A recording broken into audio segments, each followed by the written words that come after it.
Hello students, आज की इस वीडियो में हम ITI first year electrician trade theory का चैप्टर नंबर 9 देखने वाले हैं और चैप्टर नंबर 9 का ये हमारा वीडियो नंबर 5 होने वाला है। यानी इससे पहले हमने 4 वीडियो आपको दे दिए हैं। अगर आपने उन वीडियोस को नहीं देखा है तो उन वीडियोस को आप देख सकते हो।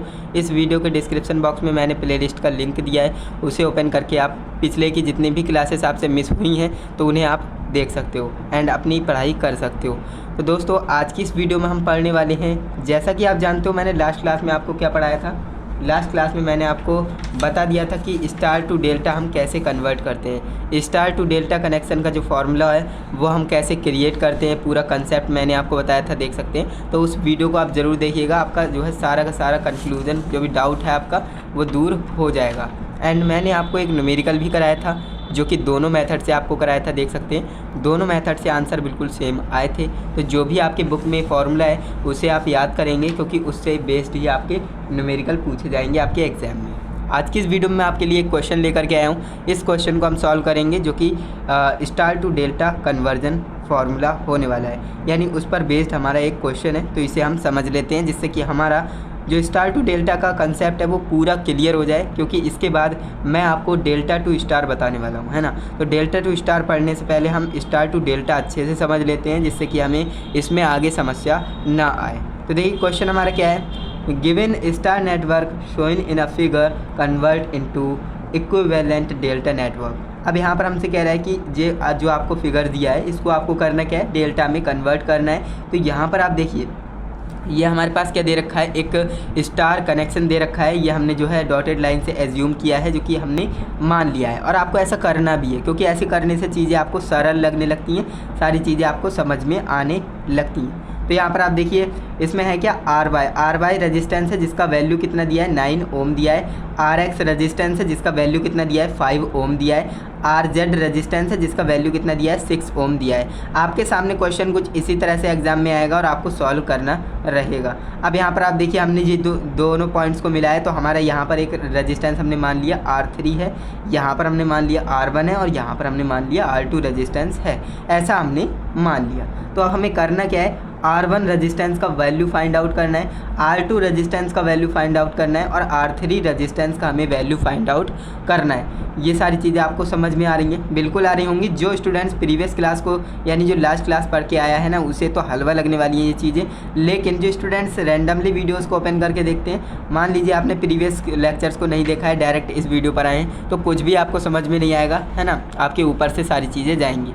अब यहाँ पर हम बात कर लेते हैं सॉरी अब हम बात कर लेते हैं इसका सॉल्यूशन क्या होने वाला है। तो देखिए, सॉल्यूशन फ्रॉम फर्स्ट मेथड हम बताएंगे, क्योंकि जो आपका स्टार टू डेल्टा है ना, इसमें आपके दो तरह के फॉर्मूलेज हैं और दोनों फॉर्मूलेज पर मैं आपको जो है क्वेश्चन सॉल्व करके बताऊंगा। क्यों?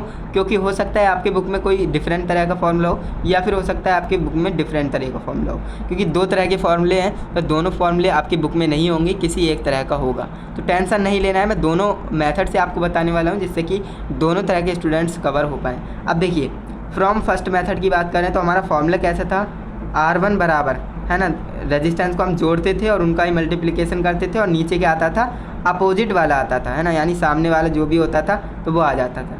तो अब हम बात करने वाले हैं इसको सॉल्व कैसे करेंगे। तो देखिए, R1 की बात कर रहे हैं, तो देखिए R1 की बात कर रहे हैं तो R1 रेजिस्टेंस कैसे आया है, 5 ओम और 9 ओम, यानी RX और RY को मिलाने पर हमने R1 मिलाए, यानी हम इन दोनों को जोड़ देंगे, 5 और 9 को जोड़ देंगे। तो हमने यहाँ पर जोड़ दिए 5 + 9 + 5 × 9, इनको जोड़कर इनका मल्टीप्लिकेशन करते हैं, मैंने आपको बताया था एंड आपको पता भी होगा। एंड अब बात करते हैं कि अपॉन में अब बात करते हैं कि अपॉन में क्या आएगा। तो देखिए, यहाँ पर क्या है, R1 है, R1 के अपोजिट वाला क्या है, R6, यानी 6 ओम है। तो यहाँ पर हमारा 6 आ जाएगा। तो फॉर्मूला अब मैं दोबारा नहीं बताऊंगा, आपको फॉर्मूला आता है, मैं डायरेक्ट सॉल्व करके बताऊंगा। तो देखिए, R1 बराबर हो जाएगा 5 + 9 + 5 × 9/6। जब आप इसे सॉल्व करेंगे ना, तो आपका जो आपका आंसर आएगा 21.5 ओम आएगा, है ना। एंड इसके बाद R2 की बात करें तो 6 + 9 हो जाएगा। क्यों? क्योंकि R2 रेजिस्टेंस इन दोनों को जोड़ने से आया है, तो 6 × 9 6 × प्लस हो जाए, यानी इन दोनों को जोड़ेंगे पहले, फिर मल्टीप्लिकेशन करेंगे, फिर अपॉन में 5 लिख देंगे, बस इतना सिंपल है। देखिए, 6 + 9 + 6 × 9/5। जब आप इसे सॉल्व करेंगे तो आपका 25 × 25.8 आंसर आ जाएगा, जो कि 25.8 ओम होने वाला है। अब हम आगे बढ़ते हैं तो यहाँ पर आप देखेंगे R3 रेजिस्टेंस की बात करें, है ना। R3 रेजिस्टेंस आपको दिखा देते हैं पहले। तो R3 रेजिस्टेंस कहाँ है, तो यहाँ पर हमारा R3 रेजिस्टेंस है जो कि इन दोनों को मिलाने पर आया है। तो इन दोनों को एडिशन कर देंगे 5 + 6 इंटू यानी 5 + 6 + 5 इंटू 6 अपॉन में 9। इस तरह से आपको क्वेश्चन देखते ही आंसर लिखना है। देखिए 5 + 6 + 5 इंटू 6 अपॉन 9 ये आ जाएगा। जब आप इसे सॉल्व करेंगे तो आपका 14.333 ओम आंसर आ जाएगा। क्लियर है। अब हम बात कर लेते हैं सेकेंड मेथड से, क्योंकि सेकंड मेथड से भी आंसर बिल्कुल सेम आने वाले हैं। कैसे आएंगे समझाते हैं। तो देखिए ऊपर वाले बिल्कुल सेम रहने वाले, जो नॉमिनेटर होता है ना वो सब में सेम रहेगा, ये इसमें फ़ायदा हो जाता है और ये इजी भी है फॉर्मूला। कैसे, तो देखिए इसमें होता क्या है, ऊपर वाले सब सेम है तो ऊपर वाले हमने पहले लिख दिए। अब नीचे क्या आएगा, तो नीचे हमारा जो भी रेजिस्टेंस है उसके जस्ट अपोजिट वाला R1 है तो R1 के जस्ट अपोजिट वाला, R2 है तो R2 के जस्ट अपोजिट वाला, R3 है तो R3 के जस्ट अपोजिट वाला रेजिस्टेंस आ जाएगा। कैसे आएगा, तो देखिए सबसे पहले ये कैसे आया मैं आपको बताता हूँ। तो ये काफ़ी आसान है। देखिए सबसे पहले आपको करना क्या है, कहीं से भी स्टार्ट कर सकते हैं, यहाँ से साइकिल स्टार्ट करें, यहाँ से या फिर यहाँ से, है ना। देखिए यहाँ से साइकिल स्टार्ट करें या फिर यहाँ से स्टार्ट करें या फिर आप यहाँ से स्टार्ट करें। तो साइकिल आप कहीं से भी स्टार्ट कर सकते हो। मान लीजिए हम यहाँ से कर रहे हैं तो 5 इंटू 9 + 9 इंटू 6 + 6 इंटू 5 इस तरह से जो है साइकिल हो जाती है, जो कि नॉमिनेटर में बिल्कुल सेम रहती है। अब बात करते हैं हम निकाल क्या रहे हैं, है ना।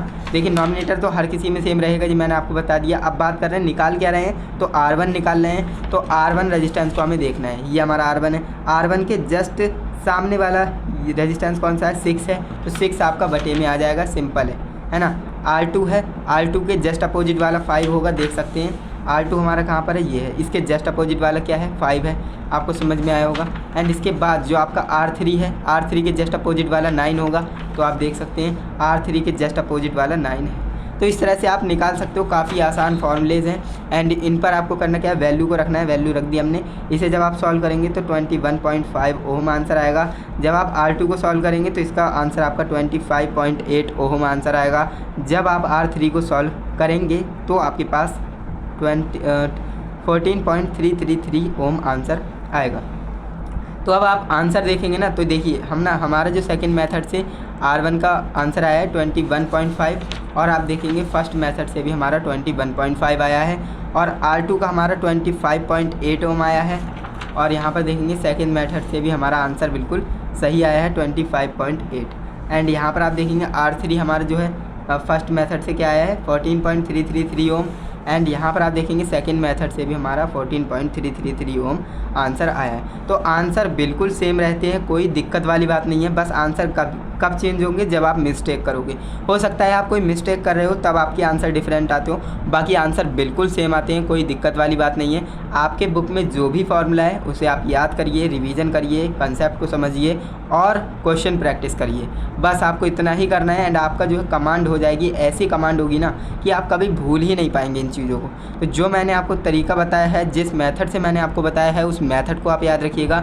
बाकी आप क्वेश्चन को धुआं करने वाले हो बिल्कुल आसान तरीके से। तो आज की इस वीडियो में हमने क्या पढ़ा, तो देख सकते हैं इससे पहले हमने पढ़ा था स्टार डेल्टा क्या होता है, कंसेप्ट पढ़ा था, फॉर्मूला कैसे आता है, और न्यूमेरिकल पढ़ा था। और आज की इस वीडियो में आपके लिए एक न्यूमेरिकल लेकर के आया था जो कि रिवाइज़ कराने वाला था, यानी जो पिछला आपका कंसेप्ट है वो आपका पूरा रिवाइज़ हो गया होगा इस वीडियो को देखने के बाद। तो इस वीडियो में मैंने आपको ये क्वेश्चन इसीलिए लाया था जिससे कि आप भूलें ना चीज़ों को, है ना। तो वो सारी चीज़ें आपको समझ में आ गई होंगी। एंड दोनों मेथड से मैंने आपको एक फॉर्मूला जो क्वेश्चन है वो सॉल्व करके दिखाया है। वीडियो अच्छी लगी है तो वीडियो को लाइक कीजिए एंड अपने दोस्तों के साथ भी शेयर करिएगा। अगर आपको वीडियो अच्छी लगी तो कमेंट करिए, प्यारा सा कमेंट करिए, है ना। चैनल से जुड़ जाइए क्योंकि आगे आने वाली वीडियोस की नोटिफिकेशन आपको तभी मिलेगी। और इसकी जो है PDF आपको टेलीग्राम पर मैंने दे ही दी है, तो वहाँ से जाकर आप डाउनलोड करके अपने सुंदर से नोट्स बना सकते हो, है ना। एंड अपने एग्ज़ाम की बेहतर तैयारी कर सकते हो। बाकी हम जो है नेक्स्ट क्लास में क्या पढ़ने वाले हैं वो आपको बता देते हैं। तो हमारा स्टार टू डेल्टा वाला जो कॉन्सेप्ट है ना, कॉन्सेप्ट और जो आपका क्वेश्चन वगैरह प्रैक्टिस, वो सब कुछ हमने कर लिया। यानी स्टार टू डेल्टा हमने अच्छे से समझ लिया। अब हम डेल्टा टू स्टार पढ़ने वाले हैं आने वाली वीडियो में, जो हमारी वीडियो नंबर आगे हमारी वीडियो नंबर 6 होने वाली है। तो उसमें हम जो है नेक्स्ट जो हमारा कंसेप्ट है डेल्टा टू स्टार वो हम पढ़ने वाले हैं। तो इस वीडियो को देखने के लिए चैनल से जुड़ जाइए। तो चलिए दोस्तों, आज के लिए बस इतना ही। मिलते हैं नेक्स्ट वीडियो में, तब तक के लिए जय हिंद, वंदे मातरम।